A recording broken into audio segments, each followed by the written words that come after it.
Suscríbete al canal y activa todas las notificaciones. Si te gusta lo que ves, dale like al video y compártelo.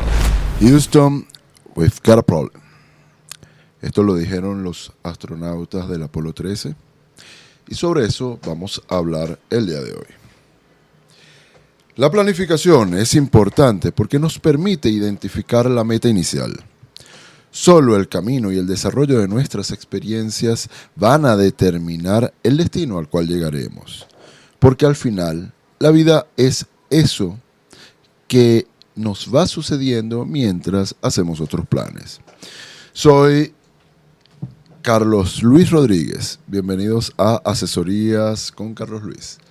El día de hoy estamos grabando este podcast gracias a el trabajo que muy bien realiza la presidencia del canal Hilario Ruiz Lazo, en la dirección de tecnología Aníbal Rodríguez y en los controles mi gran amigo Constantino Alcalá y quien les habla Carlos Luis Rodríguez. Houston, we've got a problem. Les prometí eso en estos últimos programas y preparé un trabajo sobre esto para que desarrollemos todo el tema de hoy con base en la gestión de riesgos, en la evaluación de riesgos y en la forma como se afrontan los distintos riesgos en las organizaciones.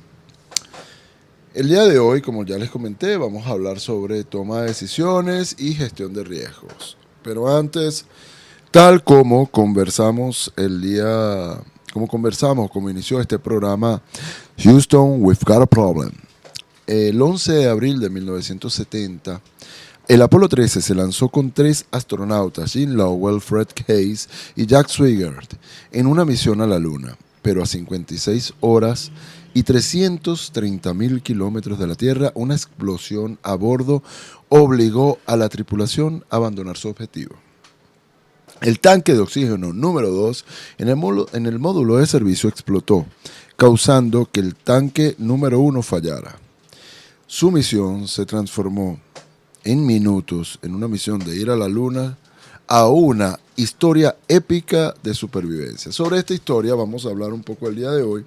Al igual vamos a hablar sobre otras situaciones donde no han sido tan exitosos los trabajos en el devenir del entender de cómo tú vas a ir afrontando los distintos problemas que se van a ir presentando y cómo las decisiones deben estar en función de las personas realmente funcionales de la organización. Les comento un poco. El predecesor de Gene Kranz había establecido un sistema para evitar la improvisación y disminuir los riesgos que todo vuelo implica. Creó reglas y estas reglas se conocen como las reglas de misión de vuelo.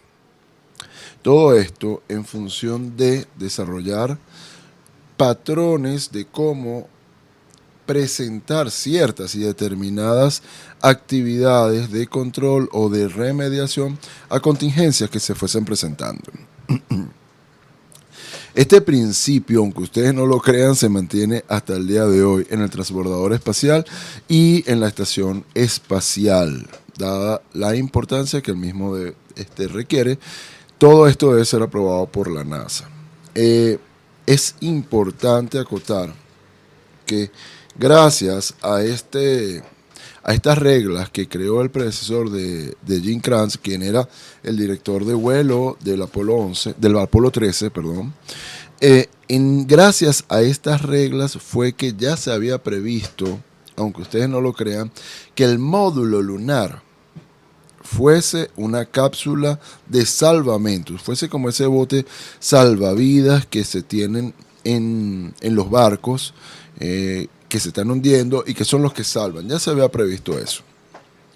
Lo que no se había previsto eran situaciones como que el conector de oxígeno fuese redondo y el receptor, debido a los daños que sufrió la nave, fuese cuadrado. A partir de allí se tuvo que desarrollar toda una actividad de alguna manera, improvisación, o mejor dicho, de control de daños, o desarrollar nuevos planes de contingencia para estos casos.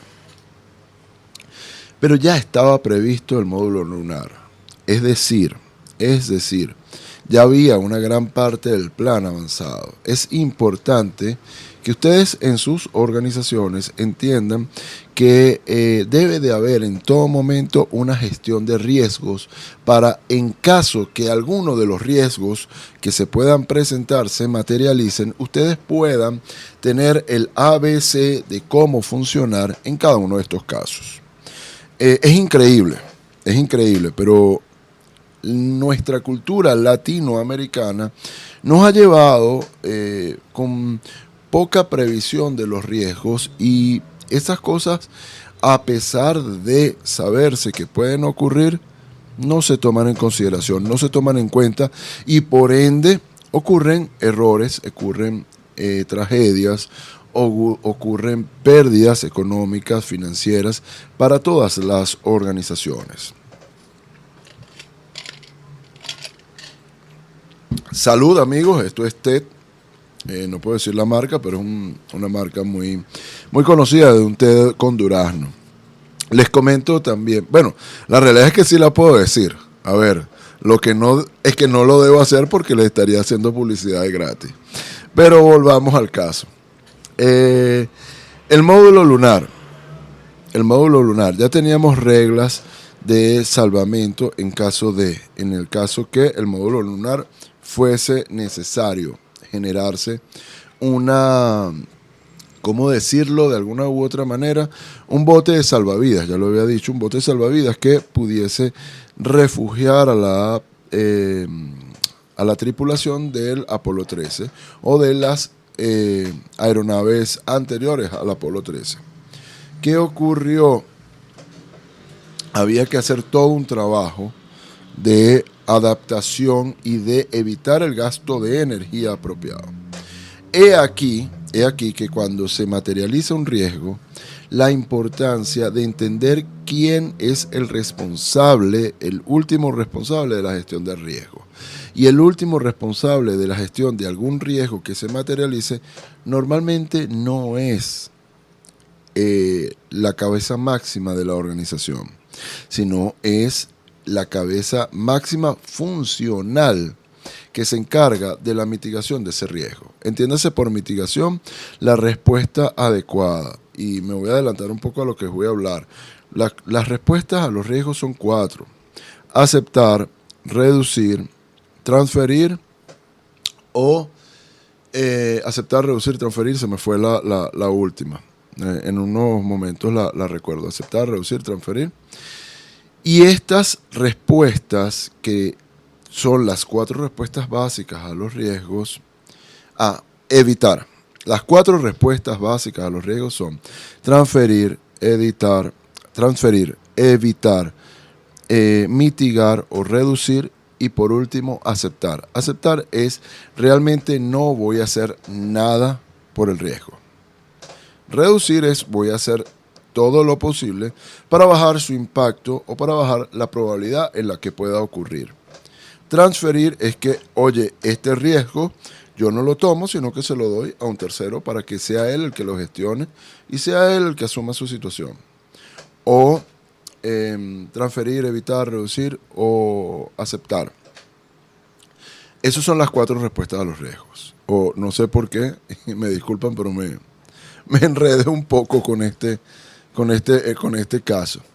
Entonces, una vez que se habla de los riesgos, una vez que se habla sobre que quién es el responsable último de los riesgos, vamos a hablar ahora sobre el caso de el Apolo 13. En el Apolo 13, lo que ocurrió simplemente fue que el Apolo 13, la persona responsable de gestionar lo que eran los sistemas eléctricos y de gestionar el sistema de oxígeno, fueron los últimos responsables y fueron los que tomaron la decisión de decir, ya no vamos a la Luna, ya la misión cambia y la misión es traerlos de vuelta a salvo. A lo cual Jim Gratz, que era el director de vuelo, era la máxima autoridad en ese momento de la NASA para ese vuelo, después venía todas las demás autoridades y por último el presidente de los Estados Unidos, En ese momento, estas dos personas se volvieron los que dijeron, ya la misión no es llegar a la luna. Y cuando ellos te dicen, la misión ya no es llegar a la luna, Jim Gratz dice, señor, sí señor. Están hablando los responsables de la supervivencia de los 3 tripulantes, entonces de ahora en adelante mi mayor responsabilidad es traerlos de vuelta a salvo.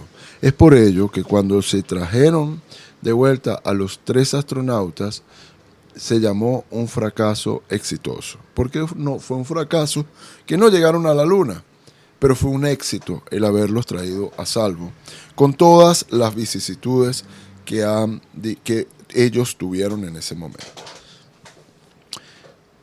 Voy en este momento, antes de continuar, preguntarle a mi amigo Constantino, me quedan 4 minutos, les voy a hablar en esta segunda parte del programa, voy a hacer un pequeño overview en estos 4 minutos, les voy a hablar de otro caso, pero este caso sí no fue un fracaso exitoso. Este caso yo prefiero llamarlo un éxito fracasado. Y es muy triste porque les voy a hablar sobre otro caso donde lo que ocurrió fue preló la opinión de personas que no eran expertas, preló la opinión de personas que no eran responsables, funcionales y que no tenían conocimiento de las consecuencias, preló su decisión por un tema de popularidad, por un tema de hasta político, por decirlo así, por costos políticos, sobre la vida de un famoso. Este es el caso de Keiko, la ballena de Liberen a Willy. La ballena de Liberen a Willy la tomaron una vez que surge en el 93 la película, surge que el movimiento Liberen a Willy Keiko o Liberen a Keiko Willy. Free Keiko Willy o Free Willy Keiko, no recuerdo exactamente. Una vez que empezaron a hablar sobre vieron la película de Liberen a Willy, vieron ese ejemplo que es un ejemplo de fantasía. Es importante acotar y decirlo, es un ejemplo de fantasía. Una vez que liberaron a Keiko en Noruega, el desenlace no fue tal como ocurrió en la película, la ballena saltando, feliz, yéndose por el horizonte y pegando esos saltos de felicidad porque estuvo libre. Keiko estuvo en cautiverio desde los 16 años, en los cuales la capturaron a la altura de Noruega. Ella la capturan en Noruega a los 16 años y la llevan a un acuario en Canadá. En este acuario en Canadá, donde está Keiko, la empiezan a amaestrar todo esto. Luego resulta que Keiko tenía un virus de papiloma. Resulta también que, entonces la iban a trasladar a SeaWorld en Estados Unidos, pero los veterinarios y los responsables de SeaWorld dijeron que no la podían aceptar por el riesgo que implicaba que contagiara a las demás ballenas del virus. Entonces ella termina en un tanque, o en un estanque, o en un acuario, como lo quieras llamar, en México, en Nuevo México. Al final la atienden, no le curan el virus de papiloma, pero sí se lo contienen de manera que no pueda regarse las lesiones que le provoca el virus de papiloma a otras partes de su cuerpo. Me quedan algo así como 2 minutos o 1 minuto. 2 minutos, ok. Entonces, estoy muy atento al tiempo porque no quiero dejarlos por la mitad. ¿Qué ocurrió con Keiko en ese momento? Empieza a ser amaestrada y va muy bien. Y en ese sentido, ella pasa, empiezan a intentar hacer una película y los contactan a este zoológico, a este acuario, en México, y dicen que sí, bueno, y empieza todo este trabajo de producir y dirigir la película Liberen a Willy. La película evidentemente fue un éxito total, fue tanto que fue Liberen a Willy 1, Liberen a Willy 2. No recuerdo que hayan sacado a Liberen a Willy 3. Hilario, ¿cómo estás? Acaba de llegar Hilario Ruiz, nuestro presidente. Entonces llegan y empiezan a ser tan taquillera la película que empieza a venderse la idea liberen a Keiko. Bueno, porque si la idea de liberen a Willy no está, está tan bonita en la película, ¿por qué no liberan al actor que es Keiko? Hay que liberarlo, hay que liberarlo, hay que liberarlo.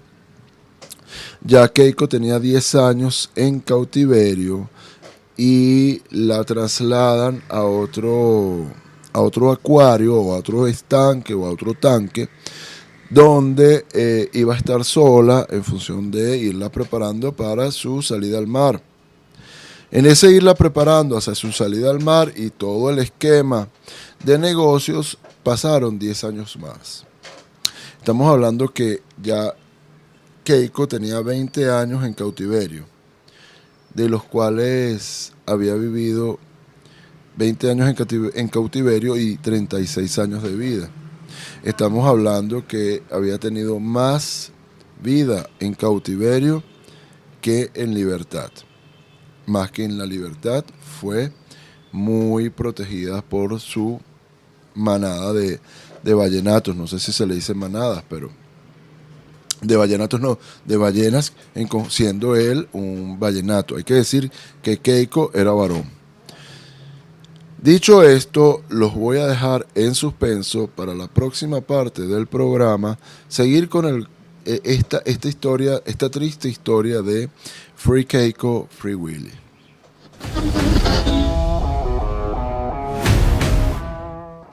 Ok, entonces, buenas tardes, gracias por regresar o por mantenerse allí, los que nos están escuchando por la radio, gracias por ver esta segunda parte, los que nos están escuchando desde YouTube. Les comento básicamente. Hablamos sobre Houston, we've got a problem, la frase célebre que dice Tom Hanks en la película Apolo 13, y es lo que ocurre durante la crisis que vive el Apolo 13 durante su viaje a la Luna, el cual fue un fracaso exitoso porque llegaron vivos, sanos y salvos a sus casas, regresaron a la Tierra sanos y salvos, gracias a una apropiada gestión de riesgo, gracias a que se entendió que las decisiones tienen que ser tomadas por las personas que son los que realmente conocen del trabajo, conocen del proceso, y no debe ser una decisión política o una decisión básicamente tomada por personas que no son responsables en el caso.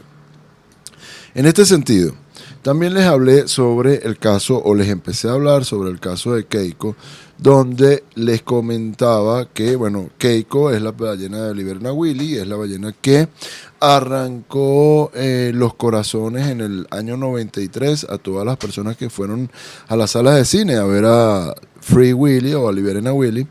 Y de aquí en adelante, después de esa película, se llevó un proceso de recolección de firmas, cuando no había internet, cuando no había redes sociales, pero diariamente al acuario donde estaba Keiko, que era la ballena que interpretaba a Willy, diariamente llegaban cartas pidiendo la liberación de Willy, al punto en que esto se tornó más un tema político que un tema realmente de salud o de vida para la ballena en cuestión.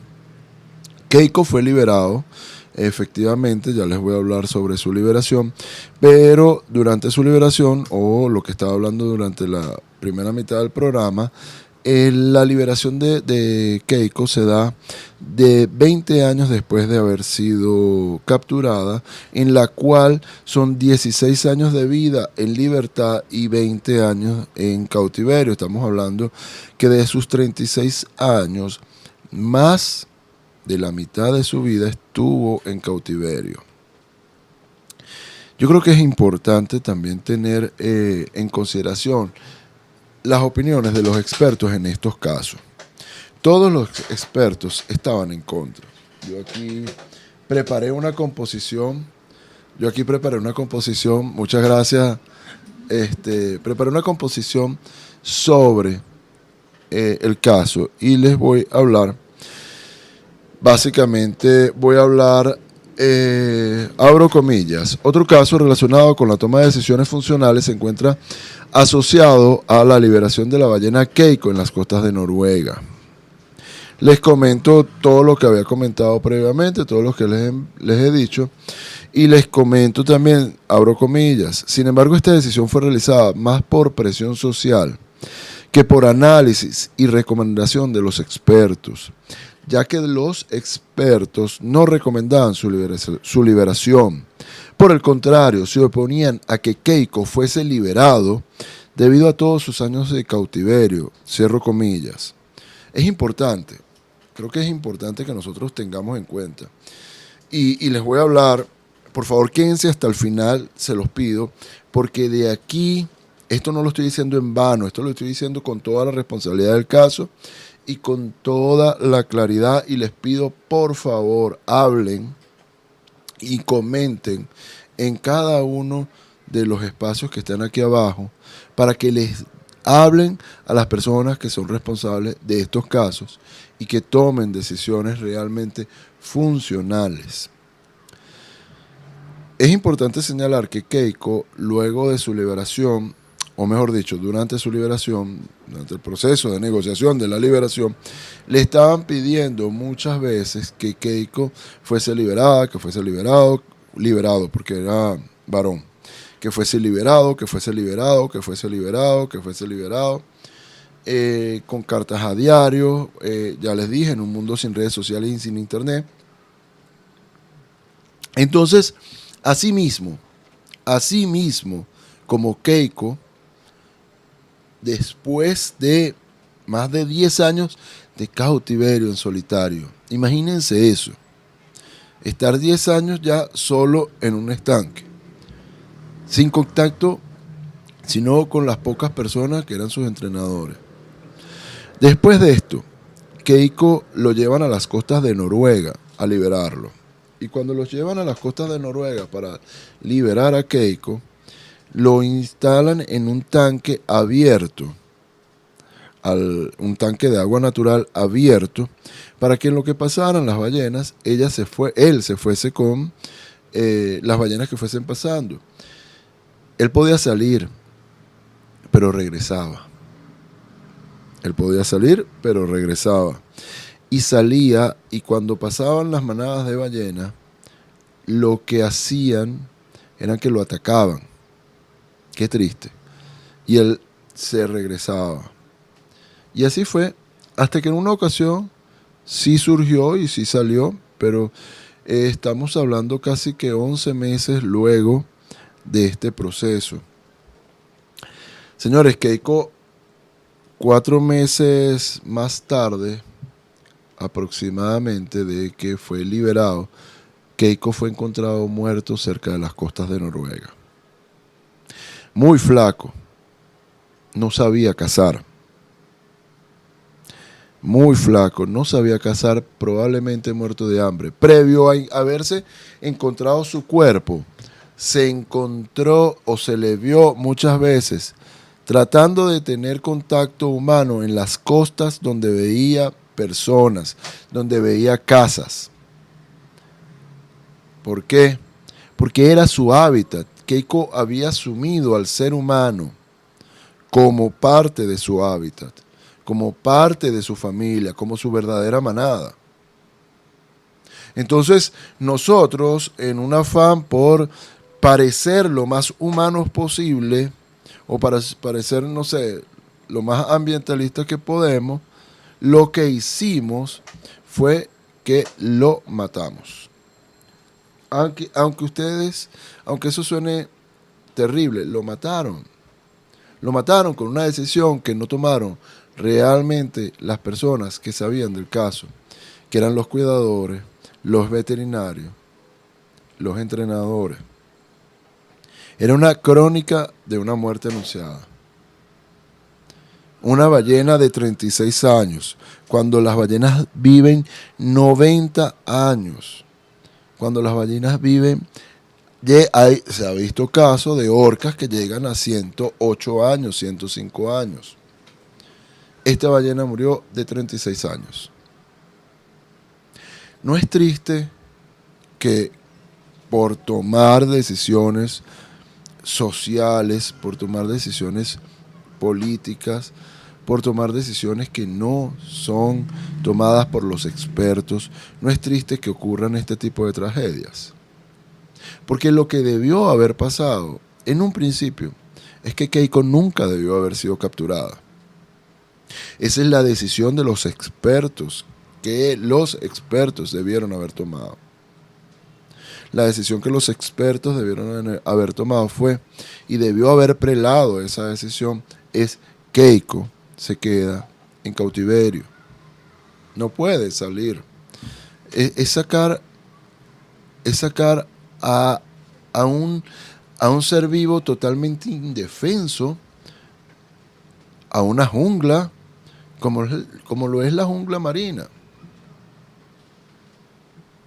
A tal punto que se dedicó a ir a los distintos asentamientos humanos, porque era el único calor que él conocía. Decisiones que se toman por parte de personas que no son los funcionales. Hablé previamente, también en el programa anterior, hablé, lo mismo ocurre actualmente con el impuesto sobre la renta. La gente habla que cuando llega el responsable de hacer el cálculo de impuestos sobre la renta, entrega las cifras, lo primero que le dicen casi siempre es: no, mira, eso es mucho, eso no podemos pagar eso. No podemos pagar eso, me le baja el número. ¿Por qué tiene que pasar eso? Porque no se respeta la decisión del funcional. Entonces, el funcional tiene que adaptarse, cuadrar los números, y una vez que está cuadrando los números, empezar a indicar todas las posibles contingencias. Bueno, mira, bajé aquí, subí aquí, bajé aquí, bajé aquí, y aquí tienes, este es el número lo más cercano a lo que tú querías. Pero ¿qué es lo que ocurre después? Oye, después viene una sanción. Cuando hay un proceso de fiscalización, viene una sanción financiera, una sanción económica, o viene una sanción de cierre, o hasta una sanción corpórea. Entonces yo les pregunto, ¿para qué tenemos un equipo de trabajo si este equipo de trabajo al final no le respetamos su experiencia ni sus funciones? ¿Para qué sirvieron todos los cuidadores veterinarios y responsables de la salud de Keiko durante esos 20 años, durante sus 20 años de cautiverio, si prácticamente lo llevaron a un matadero? ¿De qué sirve? ¿De qué sirve todo ese trabajo a pesar de haber levantado las alertas? No es algo agradable para mí hablar sobre este caso de Keiko, quien, como ya les dije, fue encontrada muerta y muy delgada. Murió de hambre. Se tiene que decir las cosas como son. Y al morir de hambre, cuando un ser vivo muere de hambre, muere por distintos fallos de sus órganos internos. Riñones empiezan a fallar, corazón empieza a fallar, porque todo empieza a alterarse, todo el metabolismo. El hígado empieza a fallar. Entonces, a ver, nunca se pudo determinar, lo interesante es que nunca se pudo determinar la causa de la muerte, a pesar de estar muy delgada, a pesar de morir pocos meses después. ¿Y dónde están los que decían liberen a Keiko? ¿Dónde están? ¿Cuánto tiempo me queda, Constantino? Para los 46 minutos. Me quedan 6 minutos. Yo te voy a pedir algo, Constant. Vámonos al corte, porque yo les voy a decir, al regreso de este corte, yo les voy a decir dónde están los que decían liberen a Keiko.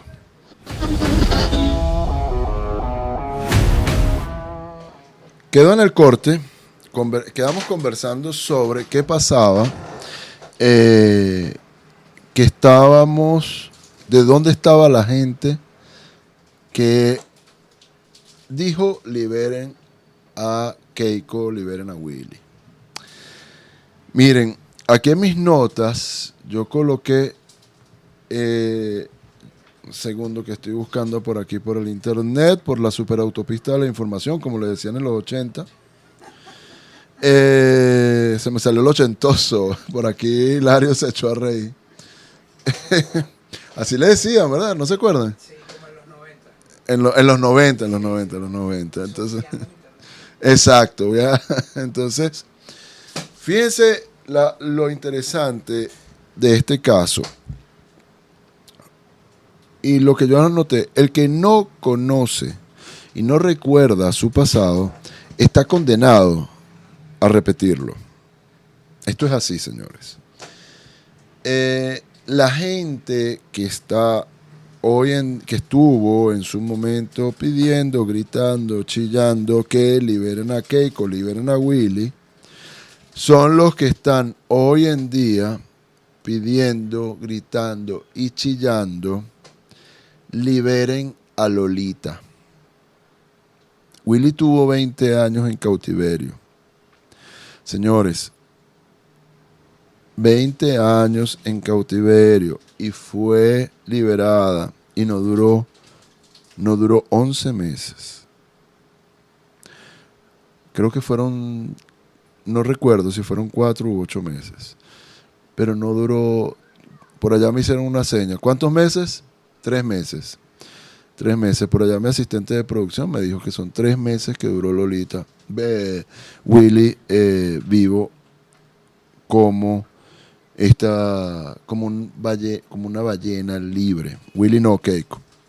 Pues hoy Lolita, que está en un acuario de Miami, será liberada tras 50 años de cautiverio. Señores, es una orca que tiene 70 años. 70 años, es decir, prácticamente ella ha pasado 3/4 de su vida en cautiverio. Estamos condenados realmente, es necesario realmente sentirnos que somos una sociedad avanzada por liberar a una orca que sabemos que en poco tiempo va a morir. Es la gran pregunta que yo me hago. ¿Estamos dejando las decisiones gerenciales en manos de expertos? Es la otra pregunta que yo me hago. No me parece razonable que tengamos que vivir otra vez una historia tan triste como la de Keiko, con una ballena que tiene más de 2 veces el tiempo que tuvo Keiko. Es más, para ser exacto, tiene 2.5 veces el tiempo que estuvo Keiko en cautiverio. Y la vamos a liberar. ¿Y qué va a pasar? Vamos a volverla a ver en esa situación. Señores, las personas que me escuchan de aquel lado del receptor, de aquel lado de las pantallas, si quieren hacer algo, pues escriban aquí. Don't free Lolita, no liberen a Lolita. Eso no es ser protector de los animales, eso es ser un asesino. Es un animal que puede llegar a vivir 90 años en promedio, lo que le quedan son 20 años de vida. Está sacando a un ser vivo a un ambiente 100% hostil, del cual no tiene conocimiento por más de 2/3 de su vida. Y ustedes vienen y me dicen a mí, y me disculpan, que yo tengo que apoyar que a Lolita la liberen. Lo siento. Viendo la situación de Willy, lo siento. ¿Saben qué sí apoyo? El cierre de todos los acuarios. El cierre progresivo de todos los acuarios. ¿Y saben por qué? Porque al promover el cierre progresivo de todos los acuarios, vamos a asegurar, y de todos los zoológicos también, vamos a asegurar que no haya más capturas de animales de vida silvestre. Es así como realmente se es un protector ambientalista. No diciendo, saquen a un animal que no conoce el hábitat, que no está adaptado, y sáquenlo en su vejez, que es lo más triste, ¿no? 70 años. Sáquenlo ya en su vejez para que, bueno, cualquier cosa, y disculpen lo grotesco que voy a sonar, pero es que no veo raciocinio en una decisión como que liberen a Lolita. Disculpen lo grotesco que voy a sonar, pero es, bueno, para que se muera ya y no sea problema de nosotros, no sea responsabilidad de nosotros, ver qué hacemos con ese pedazo de carne. Y me disculpan, pero es que pareciera que es así. Pareciera que estamos condenados, viendo la situación de Willy y viendo el reportaje. Y aquí mi fuente es la BBC Mundo, no es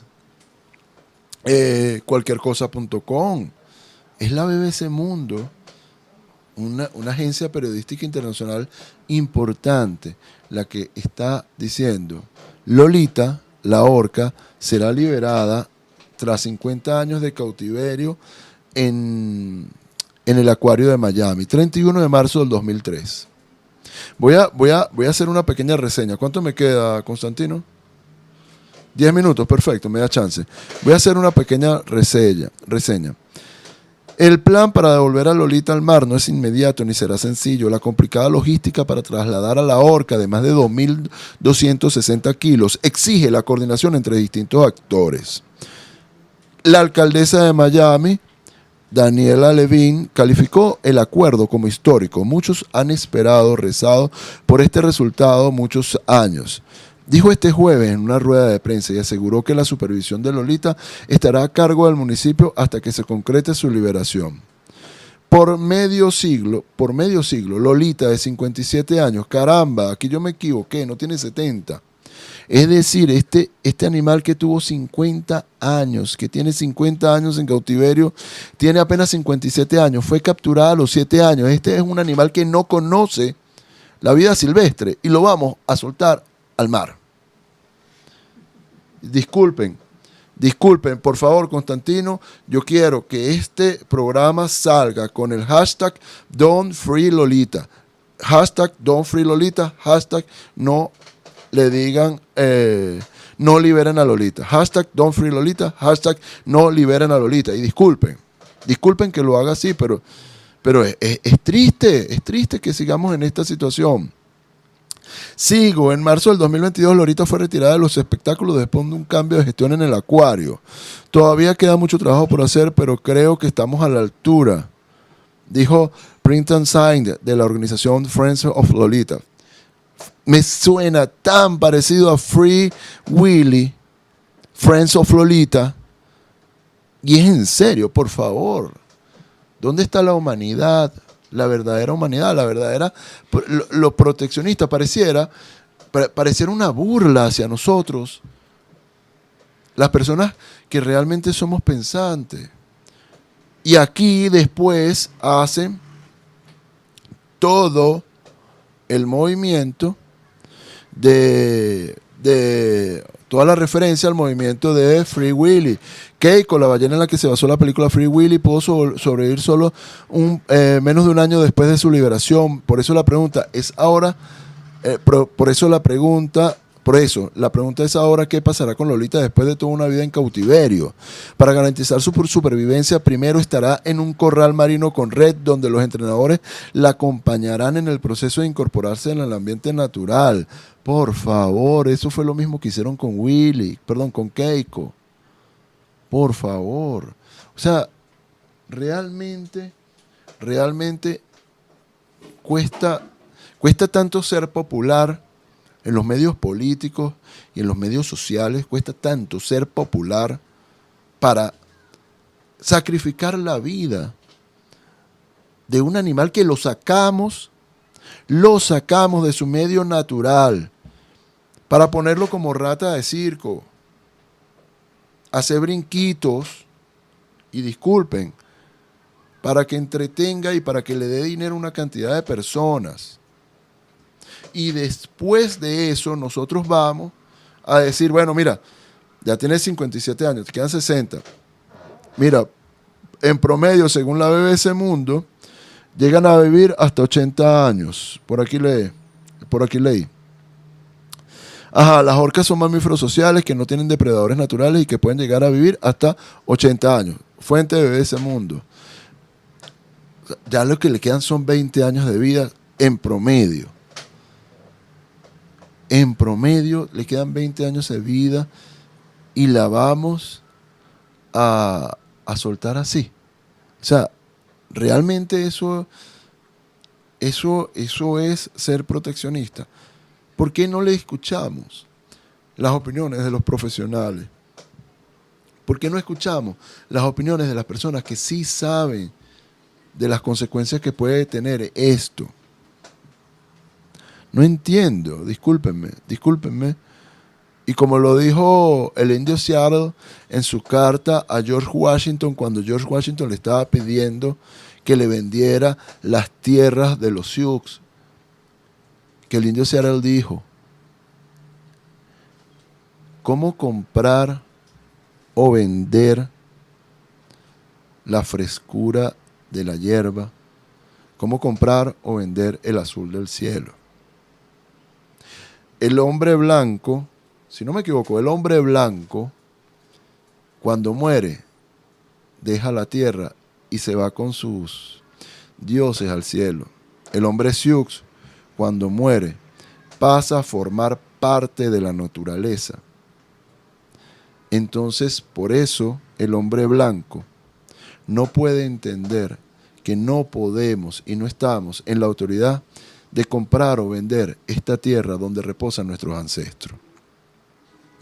Eso lo dijo el jefe Sioux, y adicional el indio Seattle, y adicional a eso, dijo, pero soy un salvaje y no comprendo las cosas del hombre blanco.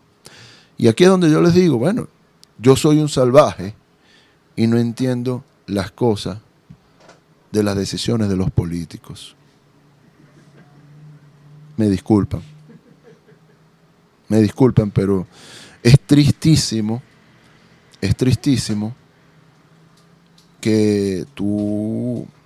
Se me parece tanto a una película que se hizo muy famosa, y es La aventura de las cigüeñas, algo así. Que yo tengo mucha aversión contra esa película, mucha aversión. Donde la cigüeña se enamora del bebé, se queda con el bebé, y bueno, al final el bebé se queda en la colonia de cigüeñas hasta que cumple 18 años, y cuando ya no es útil, o ya no podemos decir, mira, ya no podemos deshacer de él, ya, suéltalo a la tierra, pues, que se vaya. Así me parece esta situación. Probablemente ya Lolita esté cerrando su ciclo de vida útil, tanto es así que la retiraron de los espectáculos. Entonces lo que yo considero en este caso es, ¿por qué no darle no crear un santuario para que ellas tengan una vejez digna, una verdadera vejez digna? Creo que eso es muy costoso, ¿verdad? Creo que eso es mucha plata y ya no produce, porque si está retirado de los espectáculos, ya no me va a producir plata. Entonces, bueno, cumplió su vida útil, a desincorporarla de los activos, como dicen los contadores. Ahí cabe la frase de decir, los viejos no valen. Los viejos no tienen derecho. Exactamente. Aquí Constantino está diciendo, ahí cabe la frase, los viejos no tienen derecho. Por favor, insisto, y disculpen que haya terminado el programa aquí. ¿Cuánto me queda? 3 minutos. Bueno, antes de cerrar el programa, insisto, Don't free Lolita. Hashtag don't free Lolita. Do not free Lolita. Don't free Lolita. No liberen a Lolita. Hashtag Lolita Live. Hashtag Lolita Vive. No considero que sea la mejor opción. Si alguien considera que sea la mejor opción liberar a Lolita, que me lo diga en los comentarios. Y empecemos a moverlo. Empecemos a mover el hashtag Don't Free Lolita. En Instagram, en TikTok, en Twitter y aquí mismo en YouTube. Hoy el programa estuvo un poco heavy. Un poco heavy, lo reconozco. Lo voy a terminar como empecé con él. Houston, we had a problem. Don't free Lolita. Houston, tenemos un problema. No liberen a Lolita. Muchas gracias a todos. Saludos cordiales. Planificamos nuestra meta antes de la grabación del programa. Los cambios se generaron durante el desarrollo de la grabación. La meta final de este contenido solo la conocerás tú. Te entrego el testigo llamado conocimiento en esta carrera cuyo nombre es tu vida. Soy Carlos Luis Rodríguez y esto fue Asesorías con Carlos Luis. Saludos cordiales. Ya que te gustó el programa, suscríbete al canal y compártelo con tus amigos.